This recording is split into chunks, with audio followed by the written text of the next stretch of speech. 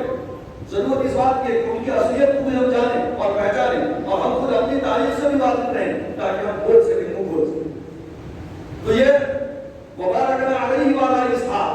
ہم نے ابراہیم علیہ السلام کو برکت عطا فرمائی، حضرت اسحاق کو برکت عطا فرمائی، ان کو بیٹا یعقوب دیا، یعقوب کو یوسف دیا، اور یوسف کے بعد پھر اللہ تبارک و تعالیٰ نے انہیں کی نسل کے اندر حضرت موسیٰ کو بھیجا، حضرت عیسیٰ کو بھیجا، اور یہ کہلاتے ہیں ابو الانبیاء، تمام انبیاء کے بعد یہ شخصیت ہے حضرت سیدنا ابراہیم علیہ السلام۔ اس لیے قرآن جب پڑھتے ہیں تو میں نے کہا کہ 69 مقامات کے اوپر حضرت ابراہیم علیہ السلام کا نام آیا ہے قرآن میں، 25 سورتوں کے اندر حضرت ابراہیم علیہ السلام کا ذکر تفصیل کے ساتھ ملتا ہے، تو کیوں نہ ابراہیم کی شخصیت کو جانیں، اسماعیل کی شخصیت کو جانیں، اسحاق کی شخصیت کو جانیں، یعقوب کی شخصیت کو جانیں، موسیٰ کی شخصیت کو جانیں، عیسیٰ کی شخصیت کو جانیں، اور پھر عیسیٰ علیہ السلام کے 571 سال کے بعد جناب محمد رسول اللہ صلی اللہ علیہ وسلم دنیا میں تشریف لائے۔ اب جناب محمد رسول اللہ صلی اللہ علیہ وسلم کی شخصیت کو جان کے پہچانیے، تو آپ کو پڑھنے کا اور سمجھنے کا، اپنے اسلام کو جاننے کا بڑا مزہ آئے گا، قرآن کو سمجھنے کی چاشنی آپ کو بہتر طریقے سے مل پائے گی۔ میں یہ کہہ رہا تھا کہ جس طریقے سے فجر کی نماز کا واقعہ ہے کہ آدم علیہ السلام سے منسوب ہے، میں نے گزشتہ گفتگو کے اندر اس کا ذکر کیا تھا۔ علماء نے لکھا ہے، ڈاکٹر عبدالسمی صاحب نے اپنی ایک کتاب کے اندر اس کا تذکرہ کیا ہے، اور انہوں نے کسی پاکستان کی کسی ایک عالم کا، کسی ایک اخبار کا حوالہ دیا ہے، جہاں انہوں نے حدیث کے اندر تو باتیں نہیں ملتی ہیں، لیکن علماء نے لکھا ہے اور کہیں نہ کہیں اس کا وجود ضرور موجود ہے کہ ابراہیم علیہ السلام اور حضرت اسماعیل علیہ السلام، یہ دونوں کا جو واقعہ پیش آیا، قربانی کا واقعہ، بہت مشہور ہے قرآن کے اندر. ہم قربانی کرتے ہیں، گوشت کھاتے ہیں، عید الاضحیٰ مناتے ہیں. ظاہر سی بات ہے کہ تمام کی تمام چیزیں منسوب ہیں حضرت ابراہیم اور اسماعیل علیہ السلام کی طرف. تو حضرت ابراہیم اور اسماعیل علیہ السلام نے جب اللہ کی بارگاہ میں اپنے آپ کو سونپ دیا، سپرد کر دیا، حضرت ابراہیم علیہ السلام اپنے بیٹے کی قربانی سے فارغ ہو گئے، تو اللہ تبارک و تعالیٰ کی بارگاہ میں بطور شکرانے کے 4 رکعت نماز ادا فرمائی ابراہیم علیہ السلام.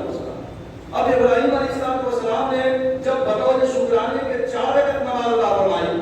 پہلی رکعت اس لیے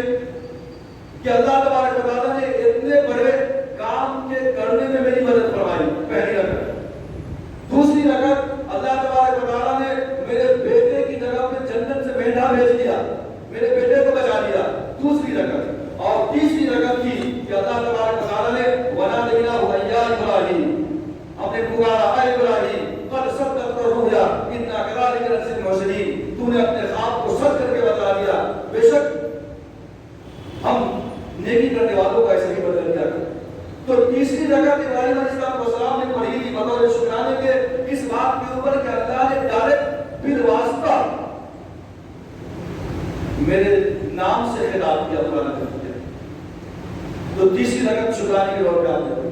اور چوتھی رکعت جو ابراہیم علیہ السلام نے بطور شکرانے کے پڑھی وہ یہ کہ پروردگار عالم نے مجھے حضرت اسماعیل علیہ السلام جیسا فرما بردار، مطیع، حلیم الطبع بیٹا عطا کیا. یہ بھی بڑی خوش نصیبی کی بات ہے. لہٰذا اگر کسی کے پاس اولاد ہے، نیک ہے، صالح ہے، مطیع ہے، فرما بردار ہے، تو اللہ کی بارگاہ میں سجدہ شکر ادا کرنی چاہیے. تو اس طریقے سے ابراہیم علیہ السلام نے یہ 4 رکعت بطور شکرانے کے قربانی سے فارغ کے بعد ادا کیا تھا. اللہ تبارک و تعالیٰ کو ابراہیم اور اسماعیل کی وہ ادا اتنی پسند آئی کہ قیامت تک آنے والی نسل انسانی کے لیے امت محمدیہ کے اوپر یہ 4 رکعت کو فرض قرار دے دیا ظہر کی. اور حدیث کے اندر اللہ کے رسول صلی اللہ علیہ وسلم نے ارشاد فرمایا کہ من صلى 4 قبل الظهر و4 بعدها فقد حرمه الله على النار، کہ جس شخص نے ظہر کی فرض سے پہلے 4 رکعت سنت ادا کر دیا اور پھر جو ہے اس کے بعد 4 رکعت ادا کیا ظہر، 4 رکعت سنت یعنی 4 رکعت فرض ادا کیا، 4 رکعت سنت ادا کیا، تو فقد حرمه الله على النار، تو اللہ تبارک و تعالیٰ اس جو ہے سنت اور فرض کے ادا کرنے والوں کے اوپر جنت جہنم کی آگ کو حرام قرار دے گا. وہ کیا کیفیت تھی ابراہیم اور اسماعیل علیہ السلام کی کہ آج تک اور شاید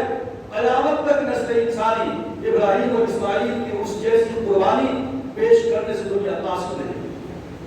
حفیظ جالندری نے بڑے ہی بہترین انداز میں اس کا پورا نقشہ کھینچا تھا جو میں آپ کے سامنے شیئر کرنا چاہتا ہوں کہ پیدر بولا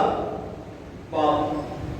پیدر بولا کہ بیٹا آج میں نے خواب دیکھا ہے،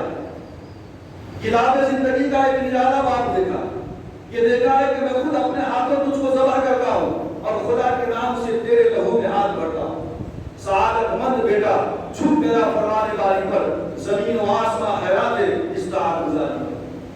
رضا تو نہیں کہ یہ صورت نظر آئی نہ تھی اب تک، یہ جرات بیش کر انسان نے دکھلائی نہ تھی اب تک. عجیب بشاش تھے دونوں رضا رب عزت پر، تعامل یا تذبذب کچھ نہ کر دونوں کی صورت پر. بسر بولا